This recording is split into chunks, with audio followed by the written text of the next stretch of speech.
When Charles Dickens toured this abridged version of his famous tale in the 1850s and the 1860s, he began the evening with the following words. Ladies and gentlemen, the little book I have the honor of presenting to you is divided into 4 parts. I shall pause briefly after the second part. Before I begin, allow me to express a hope that you will be as easy and as natural with me as I shall try to be with all my heart with you, and that you will give any little emotion that the story may be so fortunate as to awaken within you the freest expression, and not to be under any misapprehension of disturbing me thereby, as nothing can be more agreeable to me than to receive any assurance that you are even the slightest bit interested. A Christmas Carol.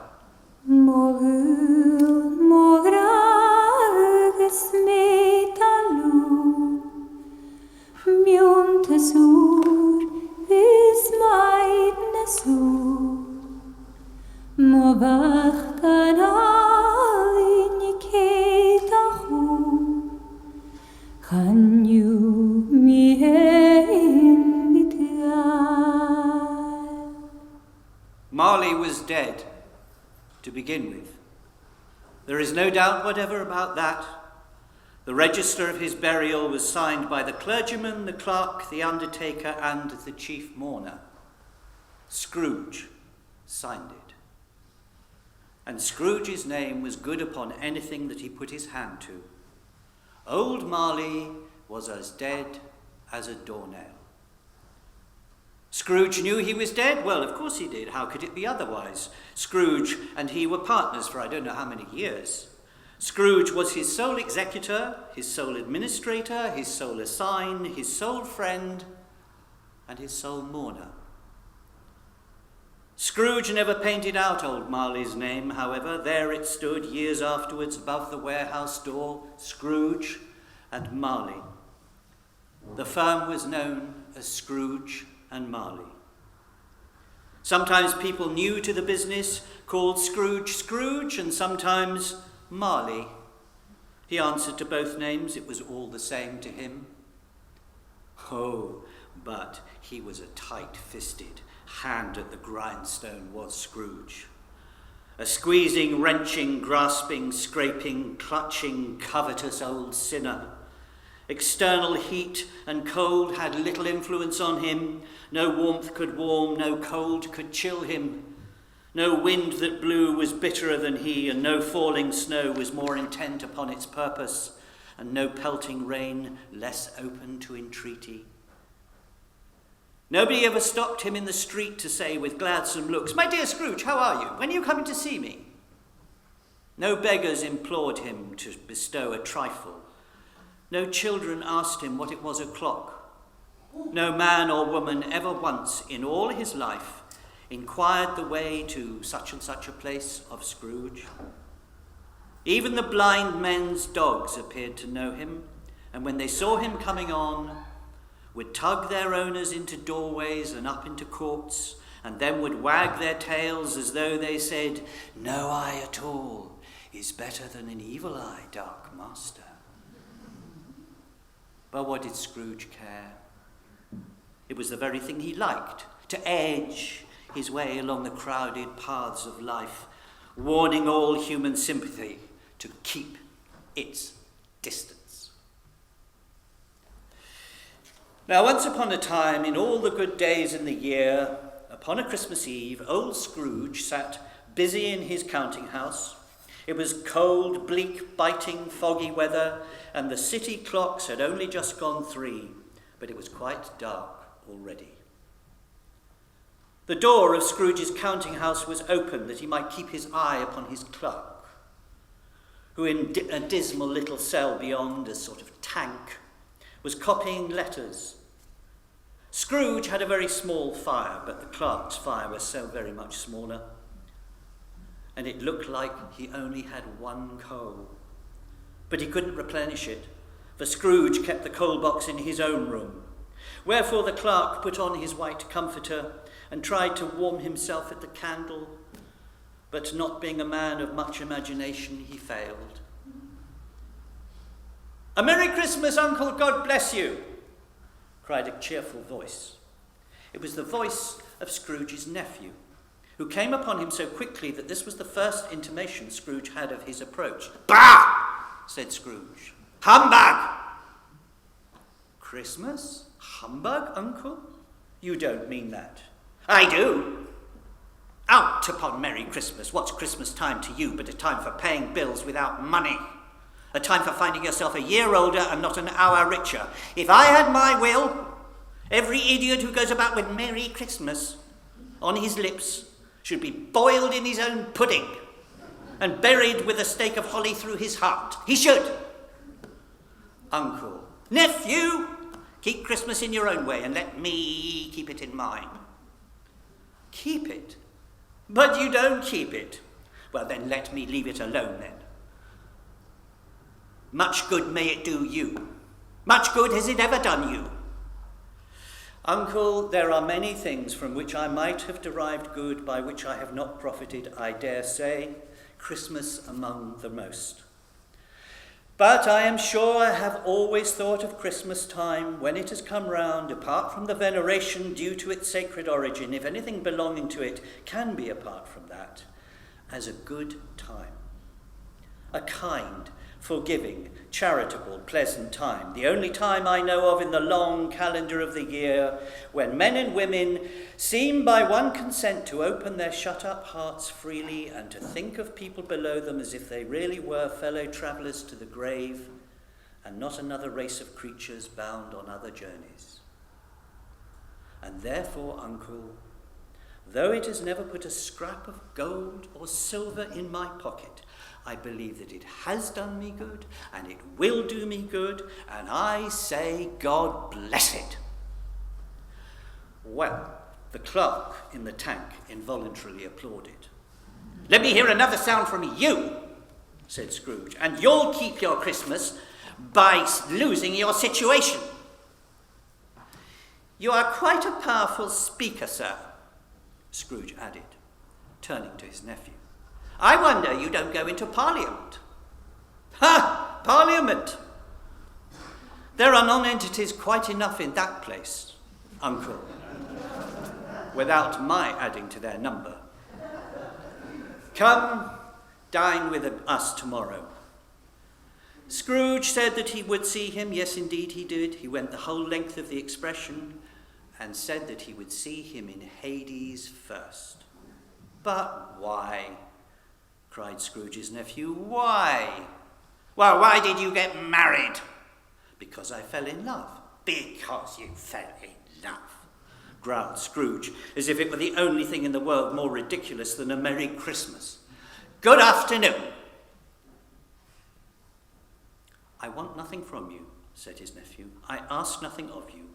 Why cannot we be friends?" "Good afternoon." "I am sorry, Uncle, with all my heart, to find you so resolute.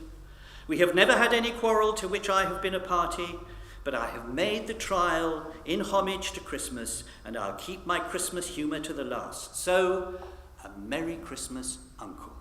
"Good afternoon." "And a Happy New Year." "Good afternoon." His nephew left the room without an angry word notwithstanding.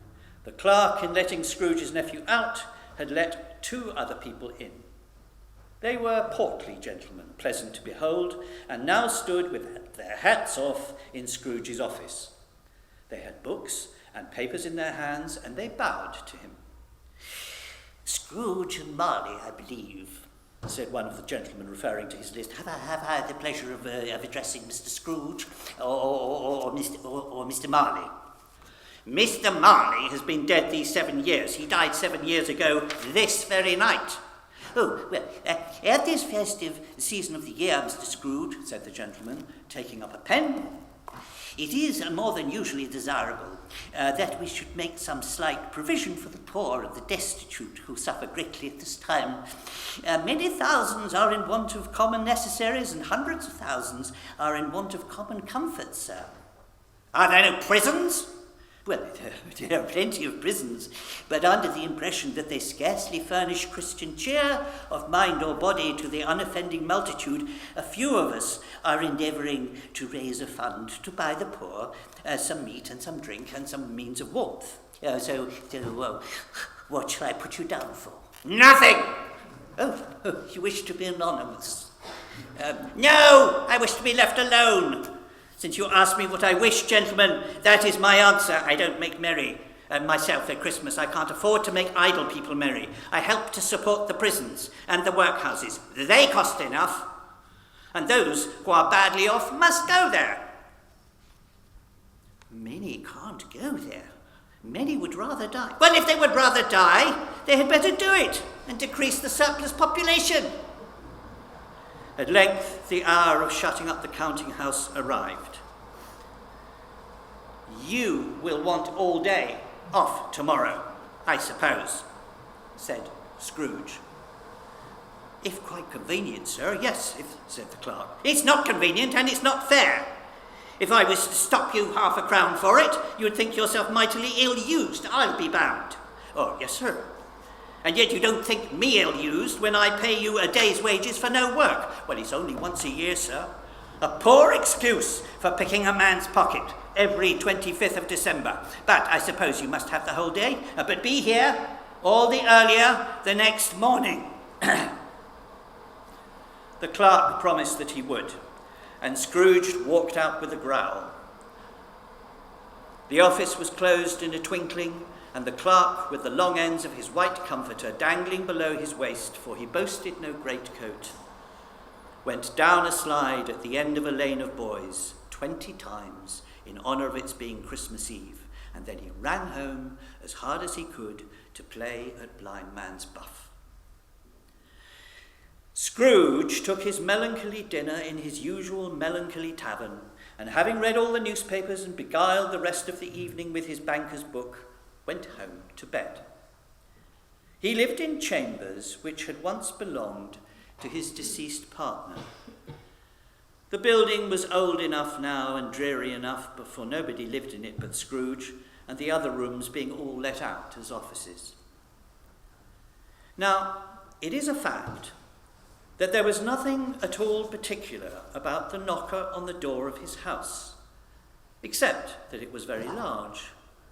Also that Scrooge had seen it night and morning during his whole residence in that place, and also that Scrooge had as little of what is called fancy about him as any man in the city of London. And yet, Scrooge, having his key in the lock of his door, saw the knocker, without its undergoing any intermediate process of change, not a knocker, but Marley's face. Marley's face, with a dismal light about it, like a bad lobster in a dark cellar. It was not angry or ferocious, but it looked at Scrooge as Marley used to look, with ghostly spectacles turned up upon its ghostly forehead.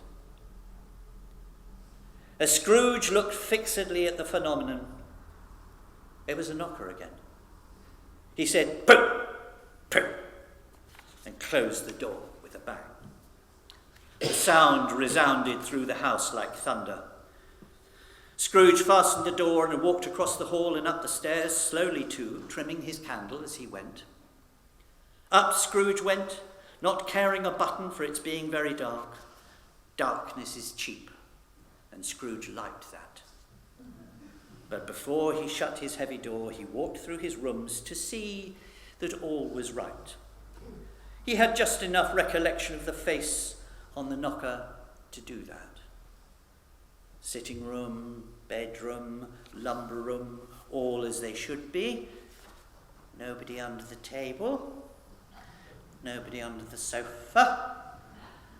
Nobody under the bed. Nobody in the closet. Nobody in his dressing gown, which was hanging up in a suspicious attitude against the wall. Quite satisfied, he closed his door and locked himself in. Double-locked himself in, which was not his custom. Thus secured against surprise, he took off his cravat, put on his dressing gown and slippers, and his nightcap, and sat down before the very low fire to take his gruel. As he threw his head back in the chair, his glance happened to rest upon a bell, a disused bell, that hung in the room and communicated for some purpose now forgotten with a chamber in the highest story of the building. It was with great astonishment and with strange, inexplicable dread that as he looked, he saw the bell begin to swing.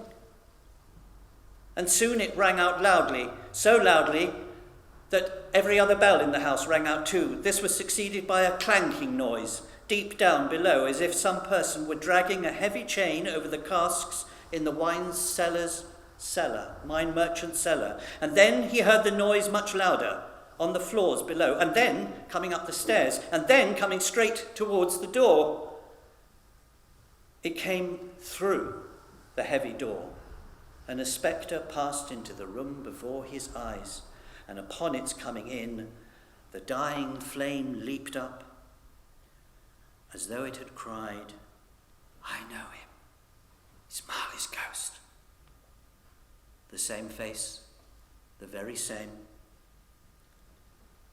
Marley in his pigtail and his usual waistcoat, tights and boots, his body transparent, so that Scrooge, observing him and looking through his waistcoat, could see the 2 buttons on his waistcoat behind. Scrooge had often heard it said that Marley had no bowels. He had never believed it until now. No, nor did he believe it even now. Though he looked the phantom through and through and saw it standing before him. "How now?"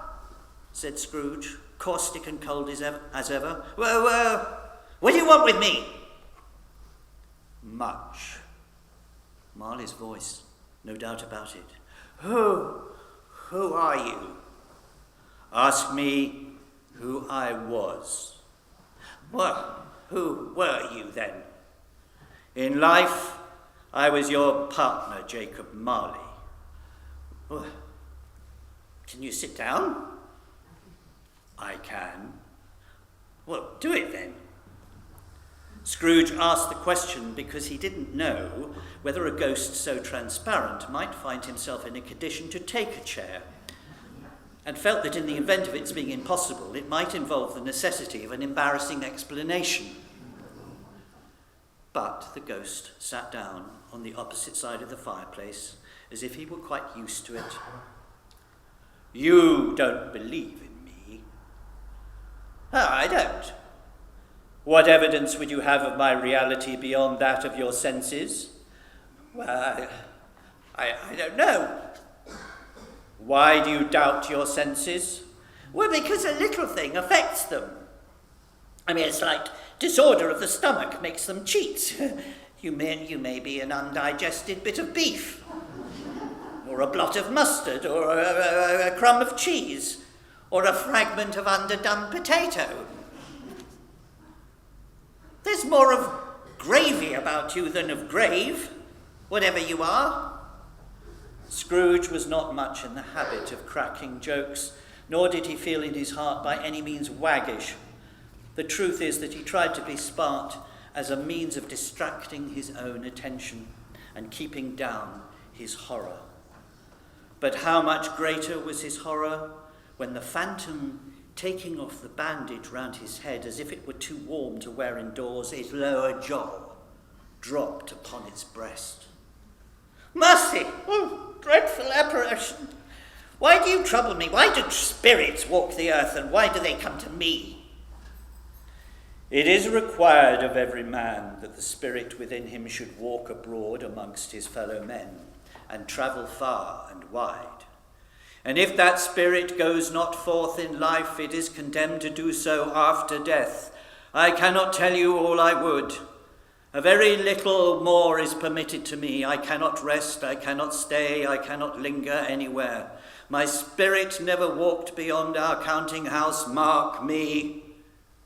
In life my spirit never roved beyond the narrow limits of our money-changing hole, and weary journeys lie before me. 7 years dead and travelling all the time? You travel fast? On the wings of the wind. Oh, you might have got over a great quantity of ground in 7 years. Oh, blind, blind man, not to know the ages of incessant labour by immortal creatures, for this earth must pass into eternity before the good of which it is susceptible is all developed. Not to know that any Christian spirit working kindly in its little sphere, whatever it may be, will find its mortal life too short for its vast means of usefulness. Not to know that no space of regret can make amends for one's life's opportunities misused. Yet I was like this man. I once was like this man. Oh, but you were always such a good man of business, Jacob, faltered Scrooge, who now began to apply this to himself. Business, cried the ghost, wringing his hands again. Mankind should have been my business. The common welfare should have been my business. Charity, mercy, forbearance, benevolence should have been my business. The dealings of my trade were but a drop of water in the comprehensive ocean of what should have been my business. Scrooge was very much dismayed to hear the spectre going on at this rate and began to quake exceedingly. Hear me. My time is nearly gone. Oh, I will. But don't be hard upon me. Don't be flowery, Jacob, I pray. I am here tonight to warn you that you have yet a chance and a hope of escaping my fate, Ebenezer. Oh, you were always such a good friend to me, Jacob. I thank you. You will be haunted by 3 spirits. Oh, is that the chance and the hope that you mentioned, Jacob? I think I'd rather not.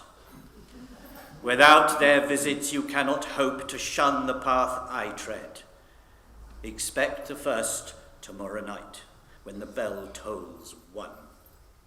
Accept the second on the next night at the same hour. The third upon the next night, when the last stroke of 12 has ceased to vibrate. Look to see me no more, and look that for your own sake you remember what has passed between us. The spirit walked backward from him, and at every step it took, the window raised itself a little, so that when the apparition reached it, it was wide open.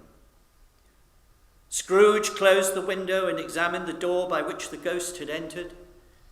It was double locked, just as he had locked it with his own hands, and the bolts were undisturbed. Scrooge tried to say humbug, but stopped at the first syllable. And being from the emotion he had undergone, or the fatigues of the day, or his glimpse of the invisible world, or the dull conversation of the ghost, or the lateness of the hour, much in need of repose, he went straight to bed without undressing and fell asleep in an instant.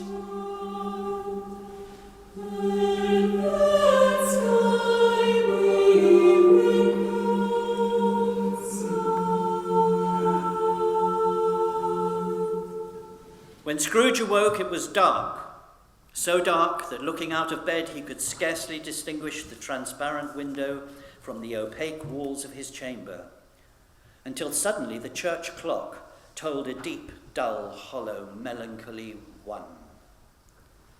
Light flashed up in the room upon the instant, and the curtains of his bed were drawn aside by a strange figure, like a child, yet not so like a child as like an old man. Its hair, which hung about its neck and down its back, was white as if with age, and yet the face had not a wrinkle in it, and the tenderest bloom was on its skin. It held a branch of fresh green holly in its hand, and in singular contradiction of that wintry emblem, had its dress trimmed with summer flowers. But the strangest thing about it was that from the crown of its head there sprung a bright, clear jet of light by which all of this was visible. Are you the spirit, sir, whose coming was foretold me? I am. Who and what are you? I am the ghost of Christmas past. Oh, long past? No, your past. The things that you will see with me are shadows of things that have been. They will have no consciousness of us. Scrooge then made bold to inquire what business brought him there. Your welfare. Rise. Walk with me. It would have been in vain for Scrooge to plead that the weather and the hour were not adapted to pedestrian purposes, that the bed was warm and the thermometer a long way below freezing, and that he was clad but lightly in his slippers and dressing gown and nightcap, and that he had a cold upon him at that time. The grasp, though gentle as a woman's hand, was not to be resisted.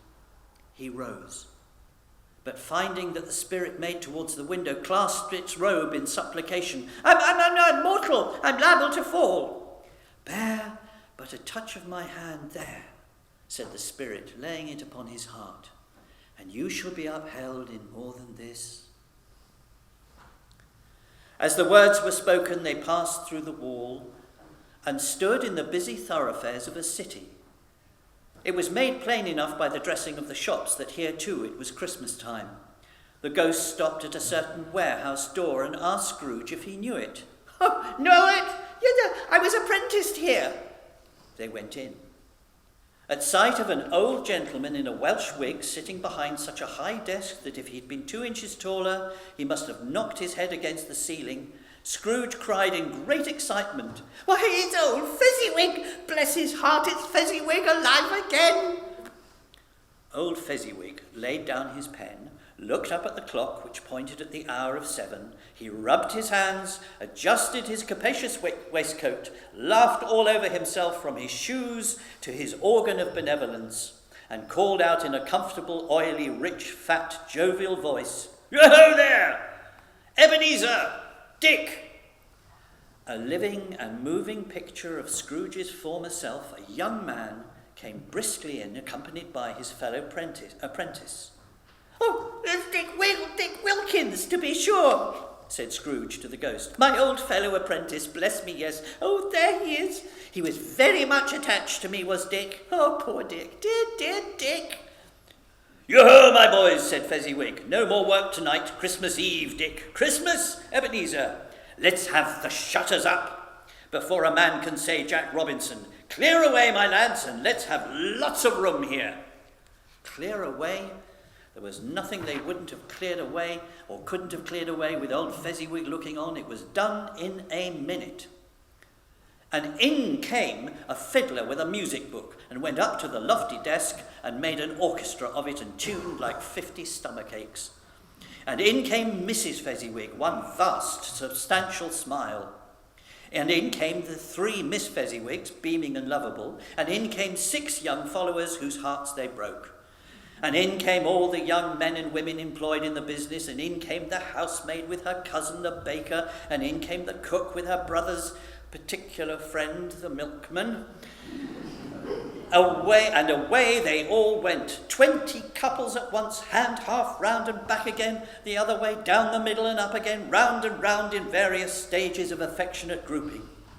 Old Fezziwig, clapping his hands to stop the dance, cried out, Well done! And the fiddler plunged his face into a pot of porter specially provided for the purpose. There were more dances, and there were forfeits, and more dances, and there was cake, and there was negus, and there was a great piece of cold roast, and there was a great piece of cold boiled, and there were mince pies and plenty of beer. But the great effect of the evening came after the roast and the boiled, when the fiddler struck up Sir Roger de Coverley, and then old Fezziwig stood out to dance with Mrs. Fezziwig.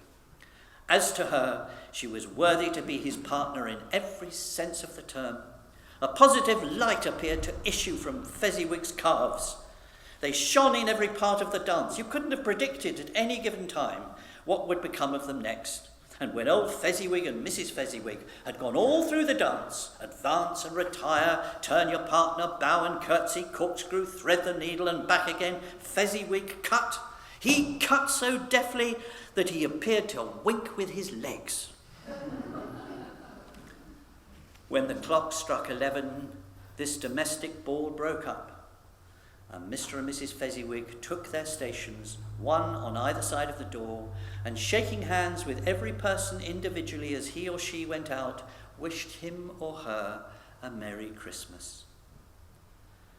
When everybody had retired but the two apprentices, they did the same to them, and thus the cheerful voices died away, and the lads were left to their beds, which were under a counter in the back of the shop.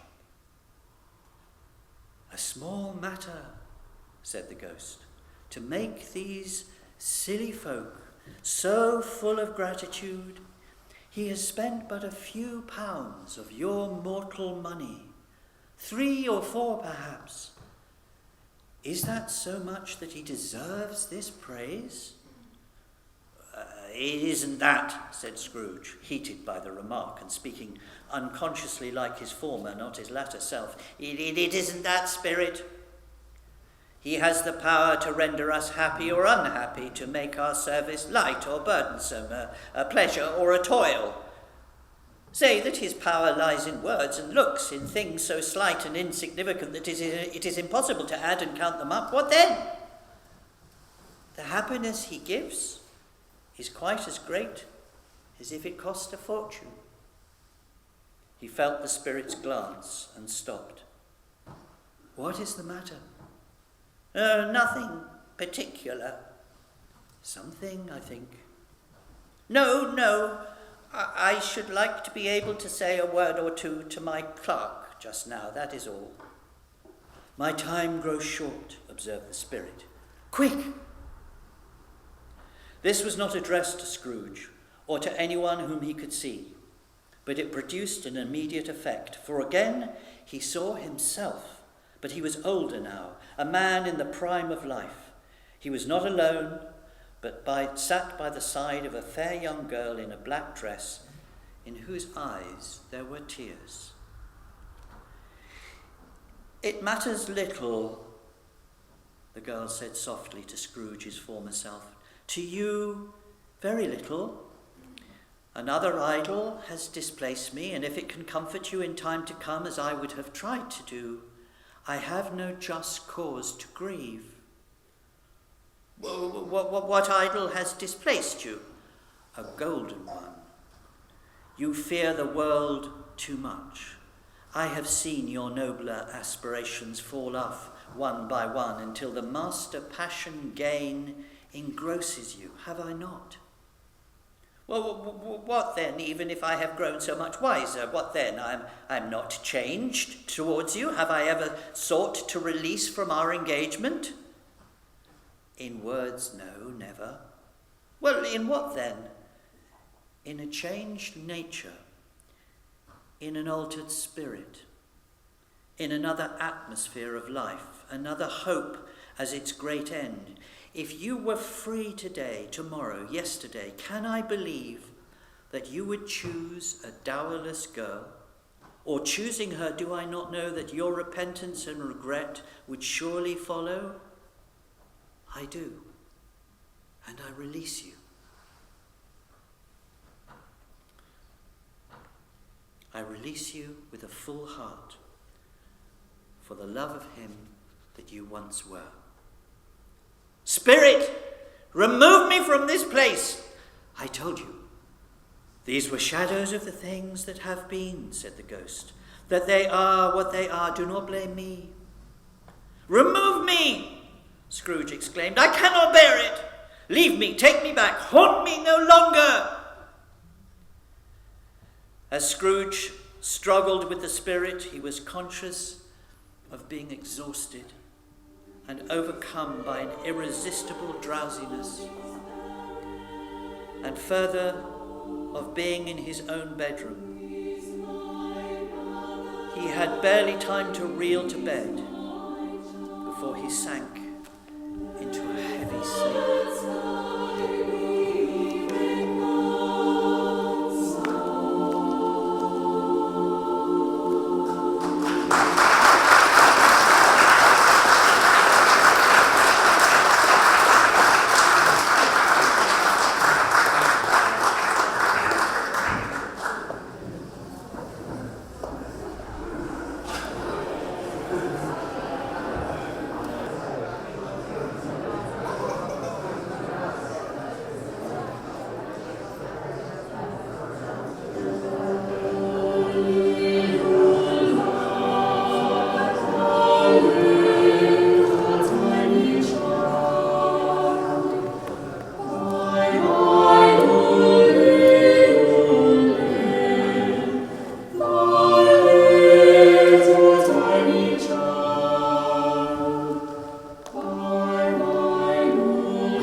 woke in his own bedroom. There was no doubt about that. But it and his own adjoining sitting room, into which he shuffled in his slippers, attracted by a great light there, had undergone a surprising transformation. The walls and ceiling were so hung with living green that it looked like a perfect grove. The leaves of holly, mistletoe and ivy reflected back the light as if so many little mirrors had been scattered there, and such a mighty blaze went roaring up the chimney as the hearth had never known in Scrooge's time or Marley's time, or for many and many a winter season gone. And heaped upon the floor to form a kind of throne were turkeys, geese, game, brawn, great joints of meat, sucking pigs, long wreaths of sausages, mince pies, plum puddings, barrels of oysters, red-hot chestnuts, cherry-cheeked apples, juicy oranges, luscious pears, immense twelfth cakes, and great bowls of punch. And in easy state, upon this couch, there sat a giant glorious to see, who bore a glowing torch and who raised it high to shed its light on Scrooge as he came peeping round the door. Come in, and know me better, man. I am the ghost of Christmas present. Look upon me. You have never seen my like before. Oh, never. Have never walked forth with the younger members of my family, meaning, for I am very young, my elder brothers born in these latter years? Pursued the phantom. Oh, I don't think I have. I'm afraid I have not. Have you many brothers, Spirit? Oh, more than 1,800. Oh, that's a tremendous family to provide for. Spirit, conduct me where you will. I went forth last night on compulsion, and I learnt a lesson which is working now. Tonight, if you have aught to teach me, let me profit by it. Touch my robe. The Scrooge did as he was told, and he held it fast. The room and all its contents all vanished instantly, and they stood in the city streets upon a snowy Christmas morning. Scrooge and the ghost passed on, invisible, straight to Scrooge's clerks, and on the threshold of the door the Spirit smiled and stopped to bless Bob Cratchit's dwelling with the sprinklings of his torch. Think of that. Bob had but 15 bob a week himself, and yet the ghost of Christmas present blessed his 4-roomed house. Then up rose Mrs. Cratchit, Cratchit's wife, dressed out but poorly in a twice-turned gown, but brave in ribbons, which are cheap and make a goodly show for 6pence. And she laid the cloth, assisted by Belinda Cratchit, second of her daughters, also brave in ribbons, while Master Peter Cratchit plunged a fork into the saucepan of potatoes. And now 2 smaller Cratchits, boy and girl, came tearing in, screaming that outside the baker's they had smelt the goose and known it for their own, and basking in luxurious thoughts of sage and onion, these young Cratchits danced about the table and exalted Master Peter Cratchit to the skies, while he blew the fire until the slow potatoes, bubbling up, knocked loudly at the saucepan lid, aching to be let out and to be peeled. "Well, what has got to your precious father, then?" said Mrs. Cratchit. "And your brother Tiny Tim, and Martha? She went as late last Christmas Day by half an hour." "Here's Martha, mother," said a girl, appearing as she spoke. "Oh, why, bless your heart alive, my dear, how late you are," said Mrs. Cratchit, kissing her a dozen times and taking off her shawl and her bonnet for her. "Well, never mind, so long as you are come," said Mrs. Cratchit. "Sit ye down before the fire, my dear, and have a warm, Lord bless thee." No, there's father coming," cried the 2 young Cratchits, who were everywhere at once. "Hide, Martha, hide!" So Martha hid herself, and in came little Bob, the father, and Tiny Tim upon his shoulder. Alas for Tiny Tim. He bore a little crutch and had his limbs supported by an iron frame. Why, where's our Martha? Cried Bob Cratchit, looking round. Oh, she's not coming, said Mrs. Cratchit. Not coming? Said Bob, with a sudden declension in his high spirits. Not coming? On Christmas Day? Martha didn't like to see him disappointed, even if it were only in a joke, so she came out prematurely from behind the closet and ran into his arms, while the two young Cratchits hustled Tiny Tim and bore him into the wash-house that he might hear the pudding singing in the copper. And how did little Tiny Tim behave? Asked Mrs. Cratchit. Oh, he was as good as gold, said Bob, and better. Somehow he gets thoughtful sitting by himself so much, and he thinks the strangest things you ever heard. He told me, coming home, that he hoped the people saw him in the church because he was disabled, and it might be pleasant to them to remember upon Christmas Day who made the lame beggars walk and the blind men see. Bob's voice was tremulous when he told them this, and trembled more when he said that Tiny Tim was growing strong and hearty. His active little crutch was heard upon the floor, and back came Tiny Tim before another word was spoken, escorted by his brother and his sister to his stool beside the fire.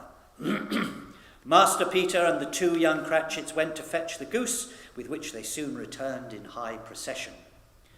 Mrs. Cratchit made the gravy, hissing hot, and Master Peter mashed the potatoes with incredible vigour. Miss Belinda sweetened the apple sauce, and Martha dusted the hot plates, and Bob took Tiny Tim beside him in a tiny corner to a table.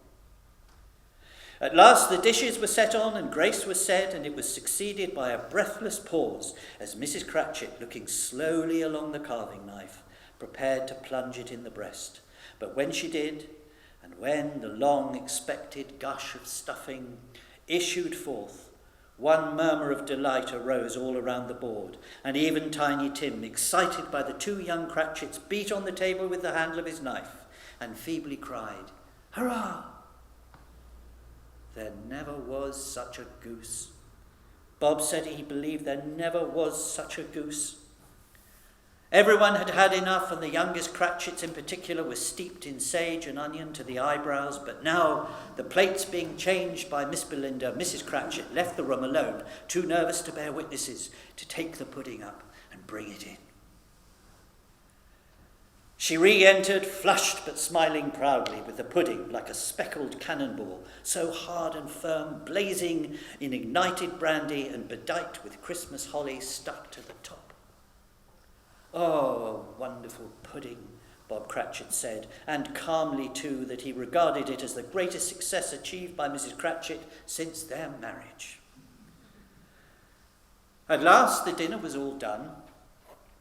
The hearth was swept, the fire made up, and then all the Cratchit family drew around the hearth into what Bob Cratchit called a circle, and at Bob Cratchit's elbow stood the family display of glass, 2 tumblers, and a custard cup without a handle.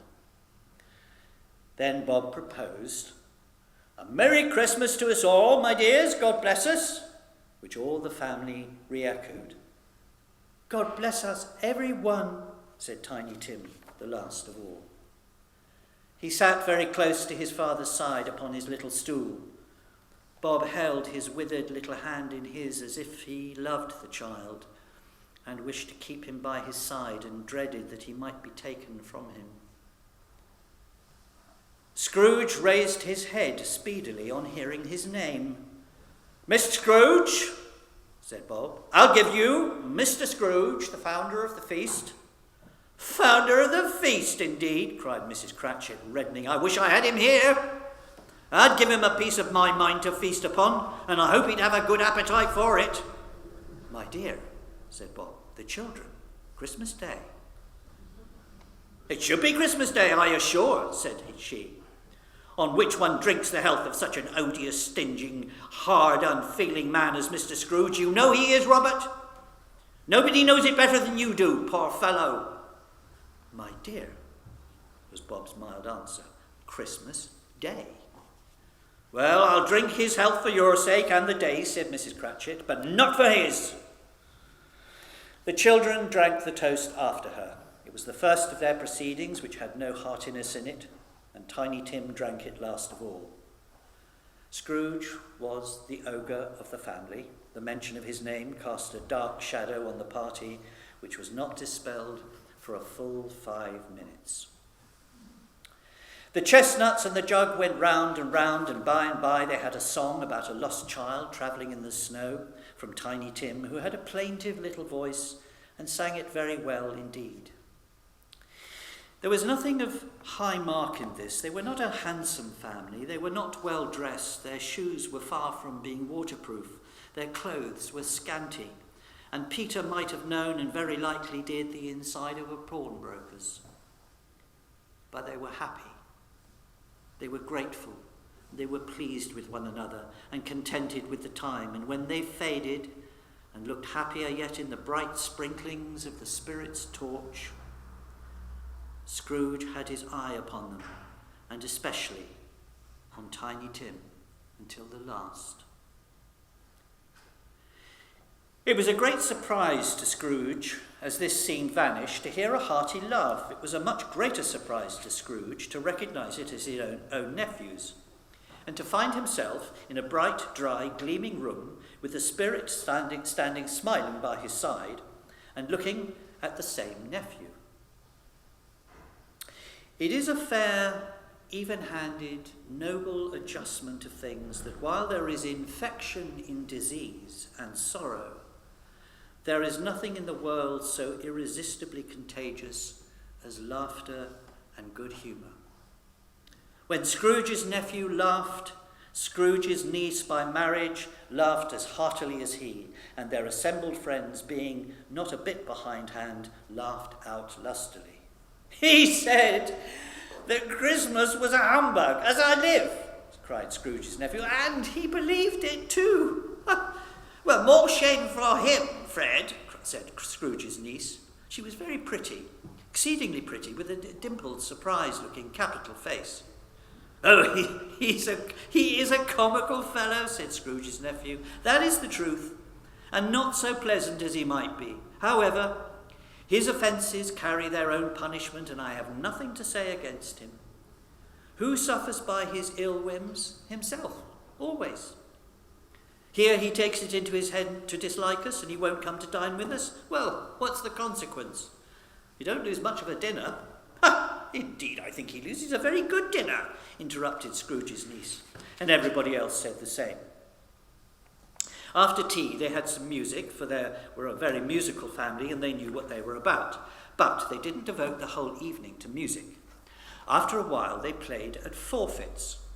For it is good to be children sometimes, and never better than at Christmas, when its mighty founder was a child himself. It was a game called Yes and No, where Scrooge's nephew had to think of something, and the rest must find out what, he only answering to their questions yes or no, as the case was. The fire of questioning to which he was exposed elicited from him that he was thinking of an animal, a live animal, a rather disagreeable animal, a savage animal that growled and grunted sometimes and lived in London and was, indeed, not a horse or an ass or a cow or a bear, and every new question put to him this nephew burst out into a fresh roar of laughter. And at last the plump sister cried out, "I have found out! I know what it is, Fred, I know what it is!" "Oh, what is it?" cried Fred. "It's your Uncle Scrooge!" Which it certainly was. Admiration was the universal sentiment, though some objected that the reply, is it a bear, ought to have been yes. Uncle Scrooge had imperceptibly become so gay and light of heart that he would have drunk to the unconscious company, but the whole scene passed off in the breath of the last word spoken by the nephew, and he and the Spirit were again upon their travels. Much they saw, and far they went, and many homes they visited, but always with a happy end. The Spirit stood beside sick beds, and they were cheerful, on foreign lands, and they were home, in almshouse, hospital, and jail, in misery's every refuge, he left his blessing, and taught Scrooge his precepts. Suddenly, as they stood together in an open place, the bells struck 12. Scrooge looked about him for the ghost and saw it no more. As the last stroke ceased to vibrate, he remembered the prediction of old Jacob Marley, and lifting up his eyes, beheld a solemn phantom, draped and hooded, coming like a mist along the ground towards him.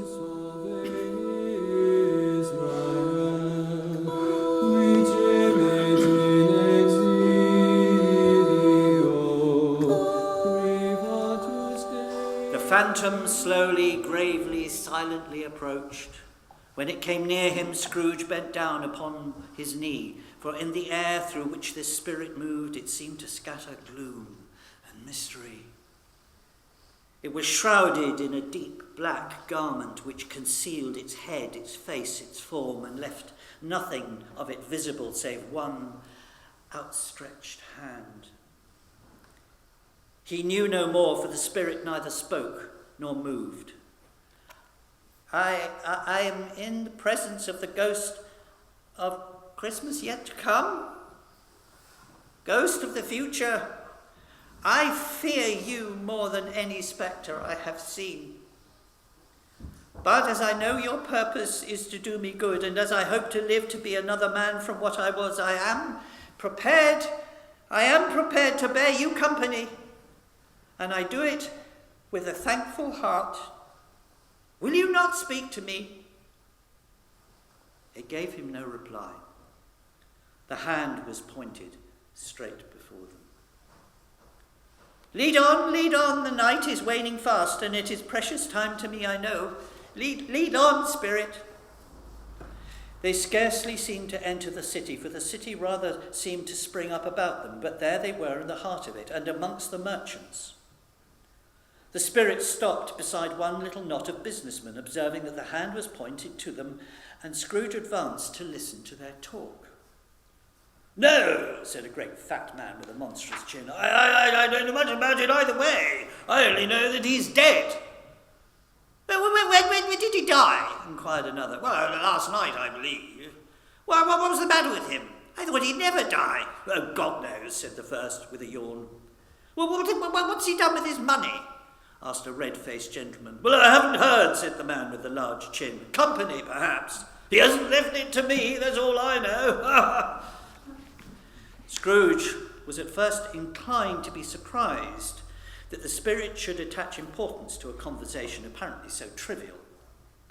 It could scarcely be supposed to have any bearing on the death of Jacob, his old partner, for that was the past, and this ghost's province was the future. He looked about in that very place for his own image, but another man stood in his accustomed corner. But it gave him little surprise, however, for he had been revolving in his mind a change of life, and he thought and hoped that he saw his newborn resolutions carried out in this. They left the busy scene and went into an obscure part of town to a low shop where iron, old rags, bottles, bones, and greasy offal were bought. A grey-haired rascal of great age sat smoking his pipe. Scrooge and the phantom came into the presence of this man just as a woman with a heavy bundle slunk into the shop. But she had scarcely entered when another woman, similarly laden, came in too, and she was closely followed by a man in faded black. Let the charwoman alone be the first, Joe, cried she who had entered first, and let the laundress be the second, and let the undertaker's man alone be the third. Well, you couldn't have met in a better place, said Joe, the old rascal with the pipe. What have you got to sell? What have you got to sell? Half a minute's patience and you will see. Every person has a right to take care of themselves. He always did. Who's the worse for the loss of a few things like these? Not a dead man, I suppose. If he wanted to keep them after he was dead, a wicked old screw, why wasn't he natural in his lifetime? If he had been, he'd have had somebody to look after him when he was struck with death instead of lying, gasping out his last there alone and by himself. Joe went down on his knees for the greater convenience of opening the bundle and dragged out a large and heavy roll of some dark stuff. Well, what do you call these? Bed curtains? Are these his blankets? Well, whose else do you think? Scrooge listened to this dialogue in horror. Spirit, I see. The case of this unhappy man might be my own. My life tends that way now. Merciful heaven, what is this? The scene had changed, and now he almost touched a bare, uncurtained bed. A pale light rising in the outer air fell straight upon this bed, and on it, unwatched, unwept, uncared for, was the body of this plundered, unknown man. Spirit, let me see some tenderness connected with a death, or this dark chamber will be forever present to me. The ghost conducted him to poor Bob Cratchit's house, the dwelling he had visited before, and found the mother and the children seated round the fire. Quiet, very quiet.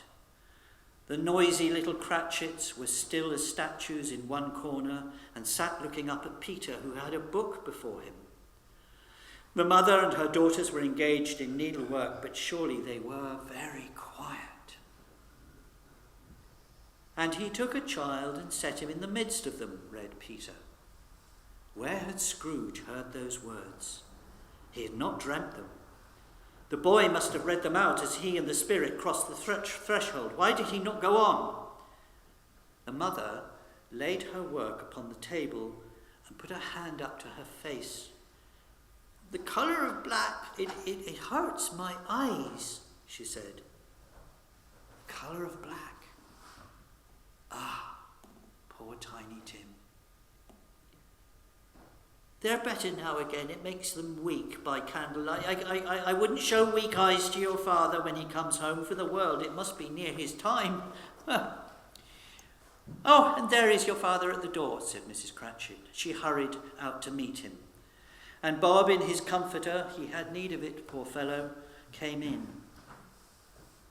And then the two young Cratchits got upon his knees, and they laid each child a little cheek against his face, as if they said, "Don't mind it, Father. Don't be grieved." Bob was very cheerful with them and spoke pleasantly to all the family. He looked at the work upon the table and praised the industry and speed of Mrs. Cratchit and the girls. They would be done long before Sunday, he said. Sunday? But you went today then, Robert? Yes, my dear, returned Bob. I wish you could have gone. It would have done you good to see how green a place it is. But you'll see it often, and I promised him that we would walk there every Sunday. He broke down all at once. He couldn't help it. If he could have helped it, he and his child would have been further apart, perhaps, than they were.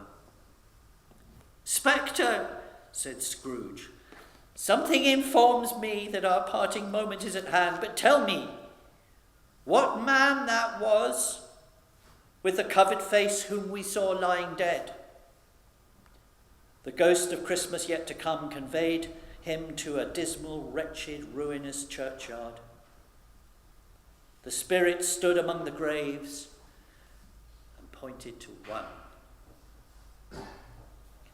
"Before I draw near to that stone to which you are pointing, answer me one question. Are these shadows of the things that will be, or are they the shadows of the things that may be only?" Still the ghost pointed downward to the grave by which it stood. "Men's courses will foreshadow certain ends to which, if persevered in, they must lead. But if the courses be departed from, the ends will change. Say it is thus with what you show me." The spirit was immovable as ever. Scrooge crept towards it, trembling as he went, and following the finger, read upon the stone of the neglected grave his own name, Ebenezer Scrooge. Am I that man that lay upon the bed? No, Spirit, no, hear me. I am not that man I was. Why show me this? Why, if I am past all hope, assure me that I may change these shadows you have shown me by an altered life. For the first time, the kind hand faltered. I will honour Christmas in my heart and try to keep it all the year. I will, in the past, the present. I will live in those places and in the future. The spirit of all three shall strive within me. I will not shut out the lessons that they teach. Oh, tell me, I may sponge away the writing on this stone. Holding up his hands in one last prayer to have his fate reversed, he saw an alteration in the phantom's hood and dress, and it shrunk, and it collapsed, and dwindled down into a bedpost. Yes, and the bedpost was his own, and the bed was his own, and the room was his own, and best and happiest of all, the time before him was his own to make amends in. He was checked in his transports by the churches ringing out the lustiest peals he had ever heard. Running to the window, he opened it and put out his head. No fog, no mist, no night, clear, bright, stirring, golden day. What's today? Cried Scrooge, calling forward to a boy in Sunday clothes. Aye? What's today, my fine fellow? What, today? Why, it's Christmas Day. It's Christmas Day. I haven't missed it. Hello, my fine fellow. Hello. Do you know the poulterers in the next street by the one at the corner? Oh, I should hope I did. An intelligent boy. A remarkable boy. And now, do you know whether they've sold the prize turkey that was hanging up there? No, not the little prize turkey. The big one. Oh, what, the one as big as me? What a delightful boy. It's a pleasure to talk to him. Yes, my buck. Well, it's hanging there now. Well, is it? Go and buy it. I am in earnest. Go and buy it and tell them to bring it here that I may give them the direction where to take it. And come back with the man and I will give you a shilling. And come back with him in less than 5 minutes and I'll give you half a crown. The boy was off like a shot. I'll send it to Bob Cratchit's. He shan't know who sends it. It's twice the size of Tiny Tim. The hand in which he wrote the address was not a steady one, but write it he did somehow and went downstairs to open the street door, ready for the coming of the poulterer's man. It was a turkey. He never could have stood upon his legs, that bird. Scrooge dressed himself all in his best and at last got out into the streets. People were by this time pouring forth as he had seen them with the ghostly Christmas present, and, walking with his hands behind him, Scrooge regarded everyone with a delightful smile. He looked so irresistibly pleasant in a word that 3 or 4 good-humoured fellows said, "Good morning, sir! Merry Christmas to you!" And Scrooge said afterwards that of all the blithe sounds he had ever heard, those were the blithest in his ears. In the afternoon, he turned his steps towards his nephew's house. He passed the door a dozen times before he had the courage to go up and knock, but he made a dash and he did it. "Is your master home, my dear?" said Scrooge to the girl at the door. "Yes, sir." "Well, where is he, my love?" "He's in the dining room, sir, along with the mistress." "Well, he knows me," said Scrooge, with his hand already on the dining room lock. "I'll go in here, my dear." "Why, bless my soul," cried Fred. "Who is that?" It is I, your Uncle Scrooge. I have come to dinner. Will you let me in, Fred?" Let him in? It's a mercy he didn't shake his arm off. He was at home in 5 minutes. Nothing could be heartier. Wonderful party, wonderful games, wonderful unanimity, wonderful happiness. But he was early at the office next morning. Oh, he was early there. If he could only be there first and catch Bob Cratchit coming in late. That was the thing he had set his heart upon. And he did it. The clock struck 9. No Bob. 1:15. No Bob. Bob was a full 18 minutes late. Scrooge sat with his door wide open that he might see him come into the tank. Bob's hat was off. He opened the door, his comforter too, and he was on his stool in a jiffy, driving his quill away with his pen as if he were trying to overtake 9 o'clock. "Hello?" said Scrooge, growling in his accustomed voice, as near as he could feign it. "What do you mean by coming in at this time of day?" I am very sorry, sir. I am behind my time." "Well, you are." "Yes, I think you are. So step this way, if you please." "Oh, no, it's only once a year, sir. I shall not be repeated. I was making rather merry yesterday, sir. Now, I'll tell you what, my friend. I'm not going to stand for this sort of thing any longer, and therefore," Scrooge continued, leaping from his stool and giving Bob such a dig in the waistcoat that he staggered back into the tank again, "and therefore, I'm about to raise your salary." Bob trembled and got a little nearer to the ruler. "A Merry Christmas, Bob," said Scrooge with an earnestness that could not be mistaken, as he clapped him on the back. "A merrier Christmas, Bob, my good fellow, than I have given you for many a year. I shall raise your salary, and I shall endeavour to assist your struggling family, and we will discuss your affairs this very afternoon over a Christmas bowl of smoking bishop, Bob. Make up the fires and buy a second coal scuttle before you dot another I, Bob Cratchit." Scrooge was better than his word. He did it all and infinitely more. And to Tiny Tim, who did not die, he was a second father. He became as good a friend, as good a master, and as good a man as the good old city knew, or any other good old city, town, or borough, or good in the good old world. Some people laughed to see the alteration in him, but his own heart laughed, and that was quite enough for him. Scrooge had no further intercourse with spirits, but lived in that respect upon the total abstinence principle ever afterwards. And it was always said of him that he knew how to keep Christmas well if any man alive possessed the knowledge. May that be truly said of us, of all of us.